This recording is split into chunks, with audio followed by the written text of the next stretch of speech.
Pasti turun, gue setuju dengan Bro Kakak. S&P itu pasti akan mengalami koreksi kalau sampai 2 minggu lagi dia jadi shit Pasti. Iran. Ya almost a certainty. Itulah Iya. kenapa ya kita nyaranin, ya bukan saran ya, kita kasih outlook ke teman-teman untuk lebih hati-hati dengan aset berisiko, karena apapun itu hasilnya dia akan terdampak lebih kuat Betul. dibandingkan dengan ya kita ngomong ya aset-aset safe haven seperti gold. Betul. Nah, ini kita mungkin akan masuk ya ke penelpon yang pertama. Jadi Yes. kita pengen ngobrol-ngobrol lagi nih sama kalian. Ya, kemarin formnya udah dibagi, yang isi itu bisa langsung. Dan kita mungkin masuk ya langsung ya ke pertanyaan yang pertama ya, langsung. Udah masuk tuh. Halo? Oke, selamat siang. Oke, Siang. siang. Selamat siang, Cek and Prof. Kakak. Ya. Terima kasih sebelumnya sudah meluangkan waktunya ya. It's such an honor bisa dapat kesempatan ngobrol gini. Yes. Salam kenal, nama gue Alexander. Gue dari Bali, but tinggal di Western Australia, Perth. Oh, nice. Usia 34, gue dan bini gawe di mining. Oke. Oke. Oke, singkat cerita, di akhir tahun 2024 kemarin, gue mutusin untuk terjun ke crypto and saham sampai sekarang. Jadi ya pretty much masih newbie lah ya.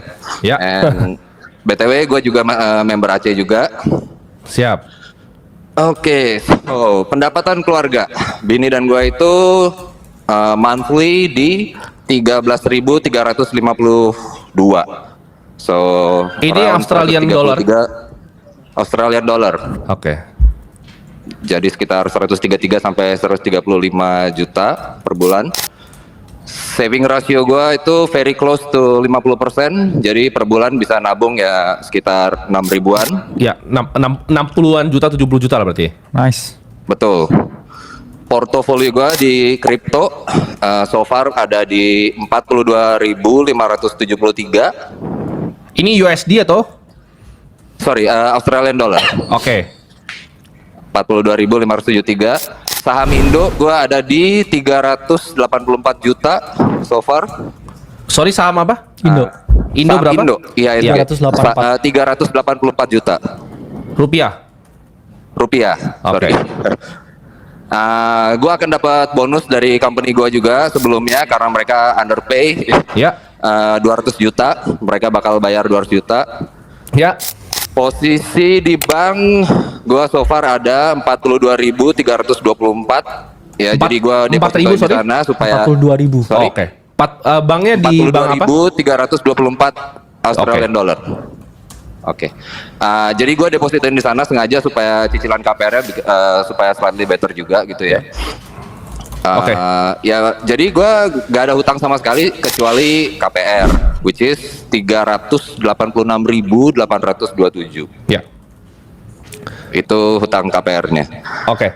Pertanyaannya, jadi apa alokasi ini udah benar atau bisa di-adjust lagi ya, jadi lebih efisien and maksimal gitu growth? Oke.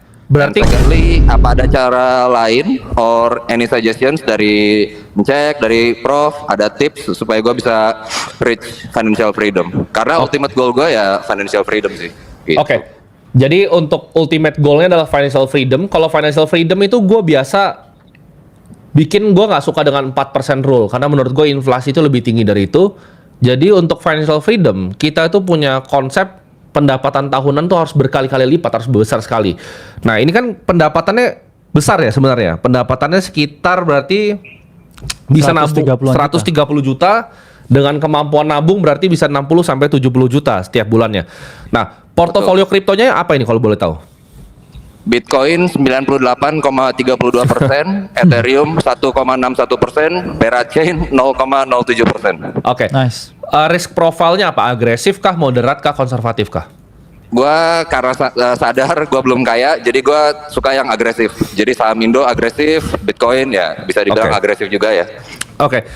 Saham Indonya apa? 386 juta rupiahnya itu? Saham Indonya gua di ini maksudnya apa sih emitennya gitu? Ya, emitennya aja sebut. Emitennya gua cuma ada 4 ya, Pani, Ya. Plan, Mine, sama BRI. Oke. Itu semua yang dibeli. Sebenarnya gini, gue nggak pernah masalahin dengan konsentrasi portofolio di saham ya. Tapi asal lu bener-bener tahu apa yang lu beli.